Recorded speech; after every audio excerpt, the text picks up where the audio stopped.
never knowing that Anna's body was stuffed under her own bed just feet away from him. She was covered in blankets and life jackets. A cleaning worker made the awful discovery the following morning. Joining me now with much more on all of this is Josh Boswell. He's a senior reporter for the DailyMail.com. Josh, I keep wondering, it's such a mystery as to how this young girl died and what the condition of her body was when it was discovered by the cleaning crew. Do we have any information at all on how she died, cause of death, or the manner in which she was discovered? No, that is one part of this that remains a real mystery. And, it's worth pointing out that the FBI has not declared that this is a murder. They haven't said that she was killed. Her body was found. She was found dead. We don't know what exactly she died of. And the coroner has not released any details about the cause of death yet.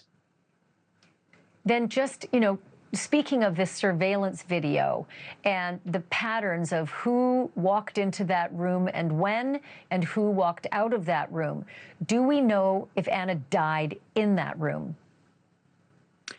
So that's what we can surmise, because what we've learned, and my colleague Ben Ashford on my team at Daily Mail has done some fantastic reporting on this.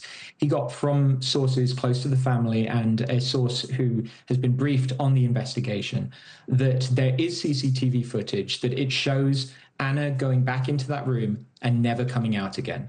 And then her body was discovered. So we can deduce from that she died in that room. We've got the biological brother and then the stepbrother coming into the room. But there is also another very disturbing allegation. I want to stress it's just an allegation at this point. But again, from that ex-boyfriend, he was speaking after the memorial service that was held this evening in Titusville, Florida, her hometown.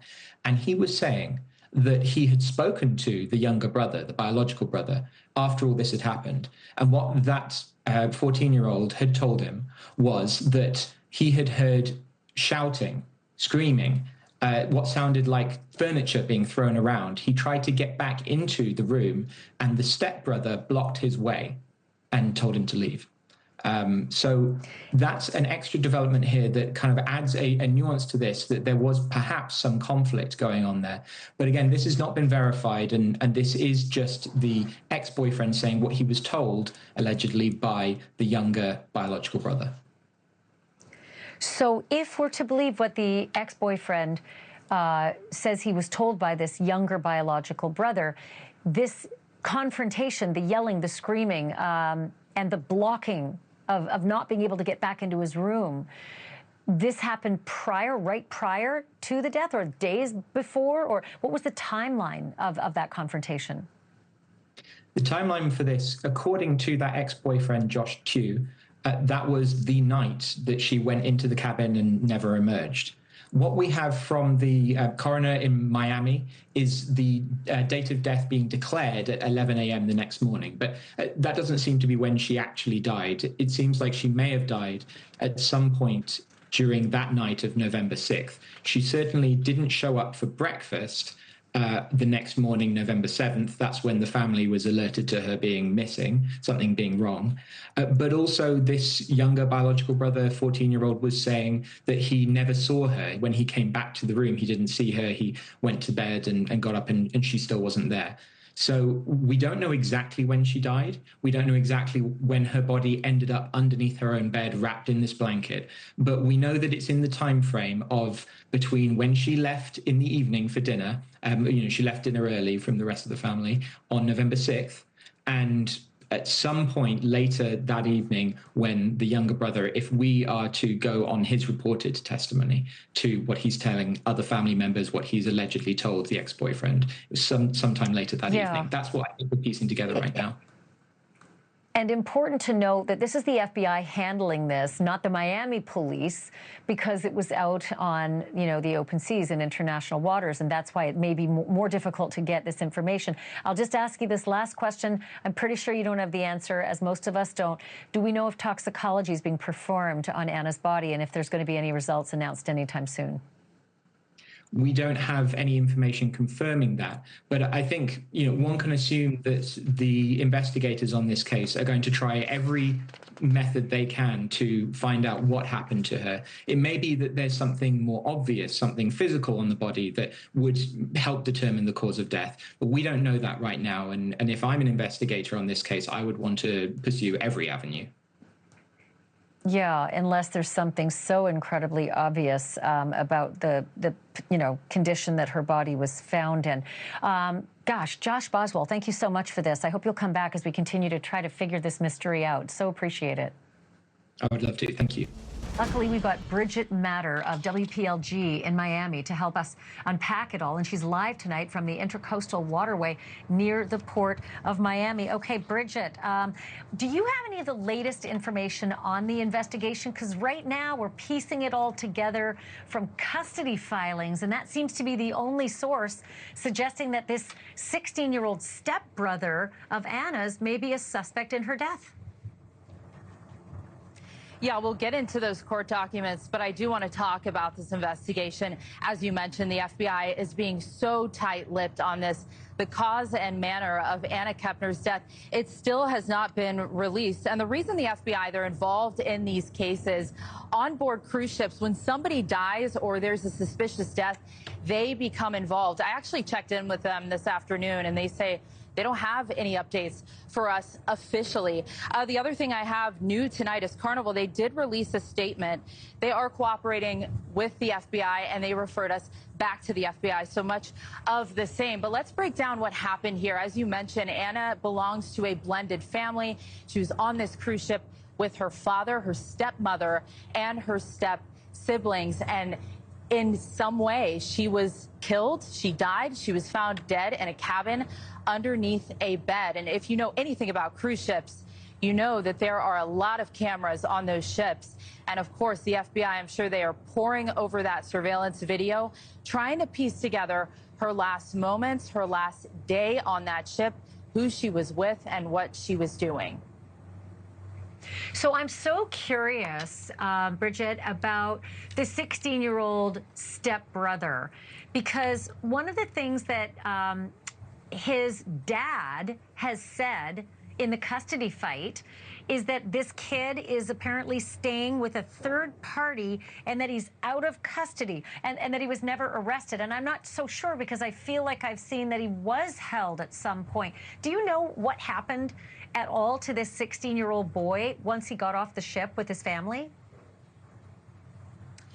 So because the FBI is not saying much, we have found in some online court documents, this is part of a custody case. So it is between Anna Kepner's stepmother and that ex-husband. They share some children together. Those children were on board. It's in those documents where we see that language that says the 16-year-old step sibling is considered a suspect in her death. There is no official wording from FBI saying that. The FBI is not saying that, but these documents are. And I do want to point to a quote from those documents and read this here, because in one of those motions, it says, quote, "It is not in the best interest of the teen that any statements regarding the matter that is subject of the open investigation be discussed at a civil proceeding." And basically, this is a hearing that those parents, especially that stepmother, if she is there, she is opening herself up to questioning under oath. And of course, investigators surely will be interested in attending that hearing. Prosecutors will want to know what she's saying. So her and her lawyers are kind of saying, hey, pump the brakes here. I don't know if we want to go to this, have this emergency hearing that father is pushing for, because that's opening them up to questioning under oath. But it also says in there, like you mentioned, the 16-year-old is not in custody. He's with a third party, an unnamed third party. This could be a family member or a friend while this investigation continues. Yeah, that mom pumping the brakes because she said she didn't want to incriminate herself or incriminate her son in the potential criminal investigation that is looming. That's pretty strong language. Bridget, this is really a confusing family dynamic, but tell me a little bit more about what we know regarding the cause of death of Anna Kepner. Hi, Ashley. Yeah, it's very complicated, as you mentioned, this blended family. I do want to address something, though, that was mentioned in that hearing today about the drinking on board. Carnival, I looked it up. They have a policy. It's 21 and up. So, I mean, we can dive into that later, but to my knowledge and understanding, it is 21 and up. So the teens getting a hold of alcohol in international waters, I don't think that really matters as far as Carnival's policy is concerned. And the other thing that you mentioned that came out of that hearing that was so interesting was they were rooming together. So a source close to the investigation says that it was death by asphyxiation with a bar hold. And what that tells me, this is a close contact killing. There was likely some sort of altercation. Of course, this needs to be confirmed by the FBI, which is still being tight-lipped, and the medical examiner's office still not officially giving us that cause and manner of death. We checked in with them this afternoon, and they have not given that to us officially. This is coming from sources. But what this tells me is there may have been some sort of altercation in that room, and it takes at least 30 seconds of constant pressure on the neck for someone to die from asphyxiation with a bar hold. Wow, I mean, that is really in depth, that information, which, by the way, it's tricky to get this information. I mentioned this as I was leading up to you, that this is an FBI investigation because it's on international waters. So the FBI is traditionally just so incredibly tight-lipped. But there are other people talking. And I don't know if you know anything about this sort of tack, but the 14-year-old biological brother was reportedly talking to other people, particularly at the celebration of life yesterday. And some reporters have suggested he was talking to the ex-boyfriend of Anna Kepner and releasing all sorts of information about what he knew. And one of the details that we have not been able to track down, but I think the Daily Mail was running with, was that the 14-year-old biological brother could hear a lot of noise and fighting inside the room and was trying to get in the room, but was being barred by the 16-year-old stepbrother. Have you seen or heard anything in that vein of the investigation? So I have seen some things online from an ex-boyfriend who mentioned a past FaceTime call where this stepbrother had jumped on her. And I think I mentioned this when I was talking to you the other night. These cruise ships, they're so heavily surveilled. So there's surveillance cameras in the hallways, there's in the dining rooms, in the elevators.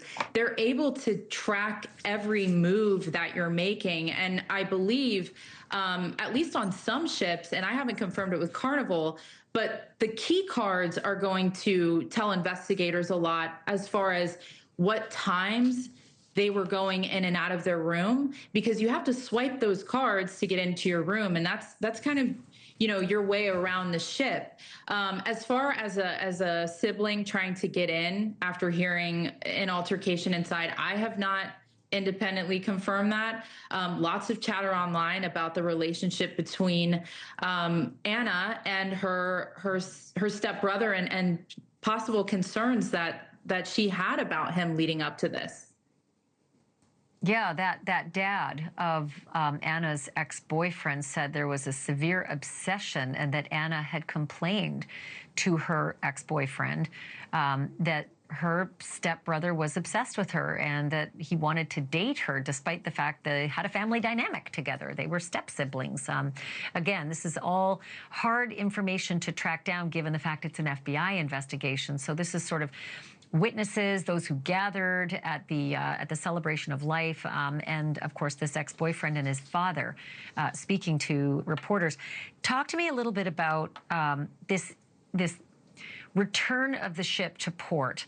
We learned that Anna's stepmother's report to the custodial hearing was that her son was immediately hospitalized upon the ship docking. Do you know anything more about that? What kind of hospitalization, where he went, who was he with? Was he ever in custody? I'm not sure if he was ever in custody, but what that tells me, and it's just speculation, of course, this is not confirmed information, this could have been a Baker Act. And here in the state of Florida, you know, if somebody is threatening harm to themselves or someone else, the state can step in and they can put somebody on, I believe, a 72-hour hold where they're being monitored.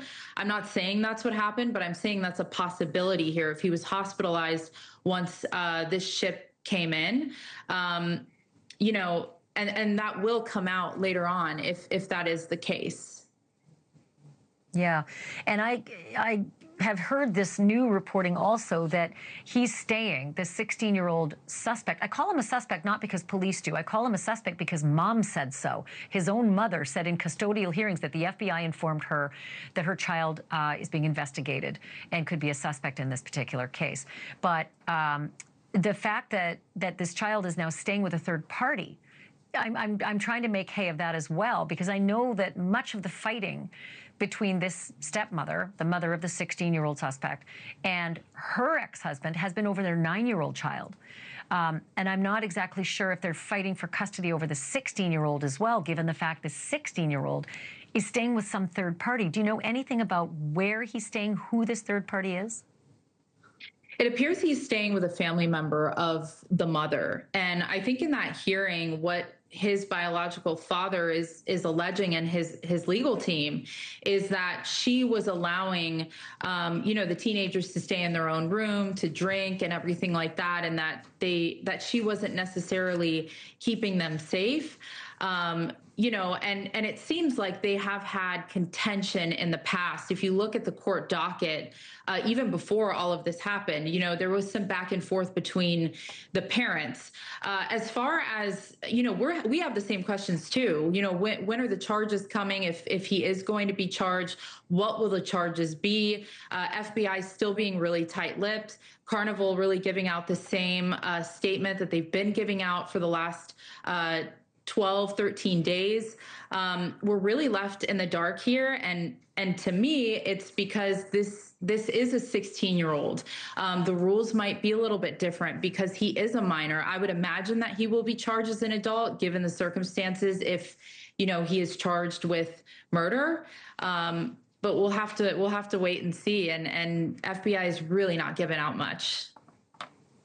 No, and they really typically aren't very helpful when they do their investigations, not to people like us anyway, to reporters. It's always frustrating. I think you would be so much further ahead in getting details if it were Miami PD. You're really well connected there. Bridget Matter, thank you so much. Really appreciate you joining me tonight. I do appreciate the digging that you've done. Thank you for having me. Bridget Matter joining us from WPLG TV. And joining me now live is Anna's birth mom, Heather Wright. She's standing by on the phone tonight. Heather, can you hear me okay? Yeah, I can hear you. Heather, I'm so sorry that we're talking under these. I can, yeah, and I'm so sorry that we're talking under these circumstances.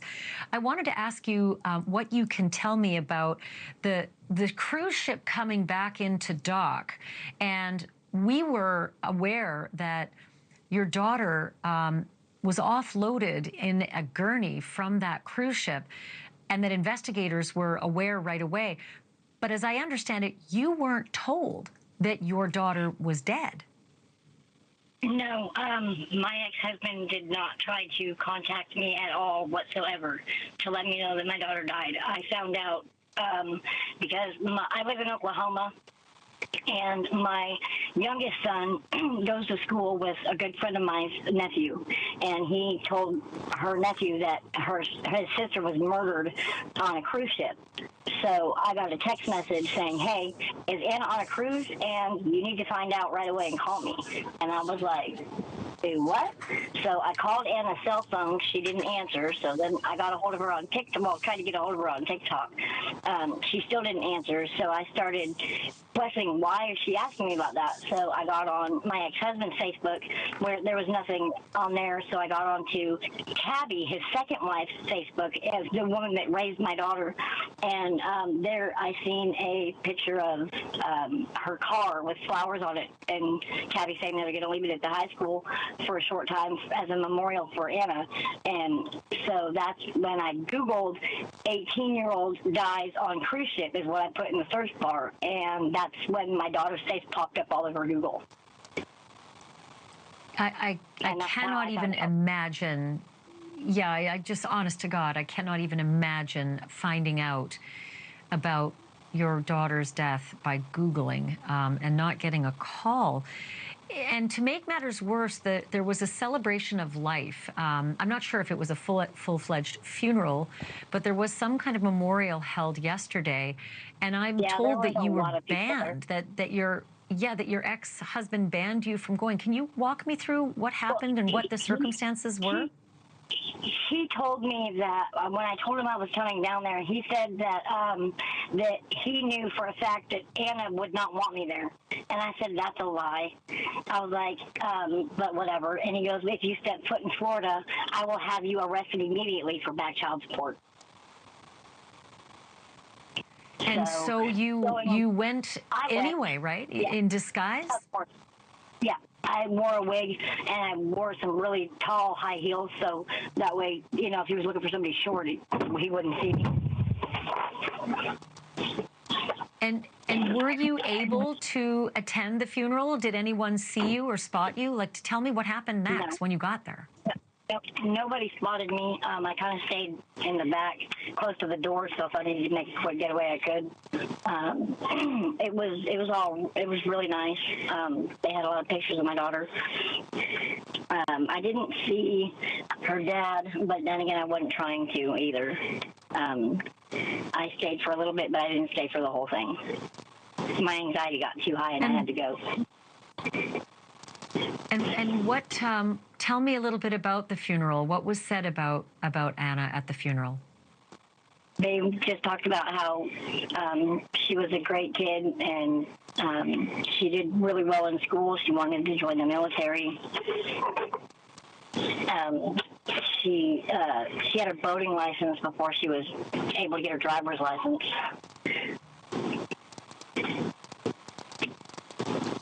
Do you know anything about the suspect in this case? And I say suspect not because police have said it. It's the 16-year-old stepbrother. Do you know anything about the stepbrother and the dynamic between Anna and him? No, because I didn't even know that Tabitha and Christopher had gotten a divorce. I didn't even know he remarried. Like I said, Christopher and I do not talk whatsoever, and he made it extremely difficult for me to even have a relationship with my daughter. And the last time I seen my daughter, he again made me look like a piece of shit. So when I was getting on the airplane, I flipped him off and called him a few choice words I probably shouldn't have. And he told my daughter that I was telling her that. I was talking to her. So at that point, Anna kind of stopped talking to me. So I'd call her on her birthday and holidays, but that's about it. On her birthday and holidays. And so to be clear with the viewers about the family tree, you were married to Christopher Kepner. You split with him. He married Tabitha. He split with her, but had a child. And then when he split with her, he then met... Say that again? He has 2 children by Tabitha. 2 children by Tabitha, and then he married Chantel, and they've got 2 kids as well, or at least she has 2, but they have no natural children between them, correct? As far as I'm aware of, yeah. She's got the 16-year-old boy who's considered the suspect in her custody papers and a 9-year-old minor child over whom she's fighting with her ex-husband. But you don't know anything about the dynamic regarding this 16-year-old boy. You weren't even aware that she had this 16-year-old stepbrother? No, I wasn't. I did find out the other day that I was actually, that my sister was the one that sent me the message that the ex-boyfriend's mother sent her, and I'm the one that put it in the media that she, even though she didn't want it, I thought it needed to be seen about him sneaking into my daughter's room. Has anyone from the FBI or from the local police, has anyone called you at all to try to get any information or at least inform you of what's going on with the investigation into your daughter's death? Not that I'm aware of. And will they take your calls? I called the number once, and I haven't gotten a call back. And you and your ex-husband, Anna's father, are not even speaking over the death of the daughter that you share together. Is that correct? No. Yeah. It's just heartbreaking. You know, Heather, I'm so sorry that you're going through this, and I really hope that there's some resolution soon and that you're at least given some closure or some information on what's happened in this terrible, terrible tragedy. Thank you for talking to us tonight. You're welcome. Thank you. Joining me now to discuss is Michael Gould, founding member of the Nassau County Canine Unit, who has great insight into the cruise ship security business after being hired by Princess Cruise Lines post 9/11 to inspect bombs with your canine unit. So it's great to have you here and to talk about your experience of working investigations on cruise ships. So let's talk about that. Tell us more about security protocols aboard these big cruise ships, because as we were just talking in the break, it's like a big moving city. Right. Thanks for having me, Laura. Yeah, so, you know, anybody who's been on a cruise, these mega cruise ships, there's 4,000 passengers, 1,500 crew members, 1,000 cameras. So actually security is pretty robust when you think about it compared to other places. If you can compare it to 9/11, where that was one of the biggest crime scenes in our nation's history, where things were spread out, evidence was spread out for blocks and miles. So the cruise ship, you're monitored every step you make. You have a crew, you have a card. They know every time that stateroom door opens. They have it every time you make a purchase. You go to the bar, the casino, the gift shop. Again, 1,000 cameras inside, outside, high definition. This is going to be an easy case to resolve. It's actually an abundance of evidence because they have to go through passenger cell phones. How many selfies do you take? The cruise ship has their own photographers going around. Right. So there's going to be an abundance of evidence, but the challenge is really narrowing it down to make an arrest of this 16-year-old who's the suspect. And of course, there are no cameras inside these rooms, right? Inside the cabin rooms. And that's where apparently everything took place. But as you mentioned, the cameras in the hallway. So we're going to see eventually, or investigators have, I'm sure, seen, you know, who was going in and up and down that hallway. And in terms of Anna Kepner's 16-year-old stepbrother, now a suspect in her homicide, according to his parents, who have been fighting over custody of him in court. So there's this whole family dynamic. Yeah. And you can't, as a cruise ship, say, you know, you guys can't all be in the same room. We don't know the family dynamic of why they were all in the same room. There were 3 kids, so to speak. Anna was 18. You know, how likely is a criminal case against him at this point? So many people are saying, why hasn't he been charged? What's going on? Right. So there's going to be, as I said, an abundance of evidence. As you know, these cruise ships are alcohol-fueled free-for-alls. Kids drink. Everybody's drinking. Once you get out into international waters, it's the cruise ship wants to make everybody happy. They do work very cooperatively with law enforcement because they want to protect their public relations aspect of it. So from the moment that body was found, so we have the body, we have the victim, we have a cause of death, manual asphyxiation, which of course is strangulation, aka a strangulation, and we have a suspect that he was the only one going in and out of the room. So I think it's going to be a relatively simple thing when they get to charge him. They want to make sure they have enough evidence to prove it beyond a reasonable doubt. But as you know, teenagers think they're smarter than everybody. So when it comes to interviewing him, he will be a relatively easy person. If he even remembers, he could have been so intoxicated, he could have had blackout amnesia, alcohol-related amnesia. But the bottom line is there's a death, whether it was an intentional homicide or a manslaughter. I'm pretty sure this is going to be a simple case to crack. And what happens when there is a death on a cruise ship, when there's a murder? I mean, we were talking about how there's a lot of different things that happen on cruise ships, but in terms of having a murder on a cruise ship, it's not obviously frequent, but what happens, is there a lockdown? What takes place? Yeah, no, that's a good question, and there's a lot of controversy why they let the ship get underway when it did. But think about it, if there was a homicide in the Empire State Building, office building, you wouldn't shut down the Empire State Building. So they obviously secured the cabin. Once it gets underway, law enforcement jumps on the ship, does their crime scene investigation. If they have to interview staff members, they stay on the cruise. As I said, the cruise lines are very cooperative. They even have a detention center, a detention room on cruise ships, because crime, suicides, overdoses, assaults, these things take place frequently because of the alcohol, but homicides are relatively rare because it's really something that even if you threw somebody overboard, it's on camera. All right, very good. Well, Michael Gould, we thank you so much for being with us today, and great perspective. We always talk to you about your canine work, but now knowing that you have been on a cruise ship working investigations as well, thank you very much. My husband did not try to contact me at all whatsoever to let me know that my daughter died. I found out because I live in Oklahoma, and my youngest son goes to school with a good friend of mine's nephew, and he told her nephew that his sister was murdered on a cruise ship. So I got a text message saying, "Hey, is Anna on a cruise? And you need to find out right away and call me." And I was like, "Do what?" So I called Anna's cell phone. She didn't answer. So then I got a hold of her on TikTok. Well, tried to get a hold of her on TikTok. She still didn't answer. So I started questioning, why is she asking me about that? So I got on my ex-husband's Facebook, where there was nothing on there. So I got on to Tabby, his second wife's Facebook, as the woman that raised my daughter. And there I seen a picture of her car with flowers on it. And Tabby saying they were going to leave it at the high school for a short time as a memorial for Anna. And so that's when I Googled 18-year-old dies on cruise ship is what I put in the search bar. And that's when my daughter's face popped up all over Google. I cannot even imagine.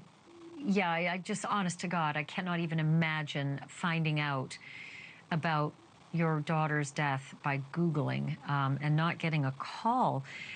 And to make matters worse, there was a celebration of life. I'm not sure if it was a full-fledged funeral, but there was some kind of memorial held yesterday. And I'm told that you were banned, that your ex-husband banned you from going. Can you walk me through what happened and what the circumstances were? He told me that when I told him I was coming down there, he said that that he knew for a fact that Anna would not want me there. And I said, that's a lie. I was like, but whatever. And he goes, if you step foot in Florida, I will have you arrested immediately for back child support. And so you went anyway, right? Yeah. In disguise? Of course. Yeah. I wore a wig and I wore some really tall high heels, so that way, if he was looking for somebody short, he wouldn't see me. And were you able to attend the funeral? Did anyone see you or spot you? Like, tell me what happened next when you got there. Nobody spotted me. I kind of stayed in the back, close to the door, so if I needed to make a quick getaway, I could. It was really nice. They had a lot of pictures of my daughter. I didn't see her dad, but then again, I wasn't trying to either. I stayed for a little bit, but I didn't stay for the whole thing. My anxiety got too high, and I had to go. And what? Tell me a little bit about the funeral. What was said about Anna at the funeral? They just talked about how she was a great kid and she did really well in school. She wanted to join the military. She had a boating license before she was able to get her driver's license.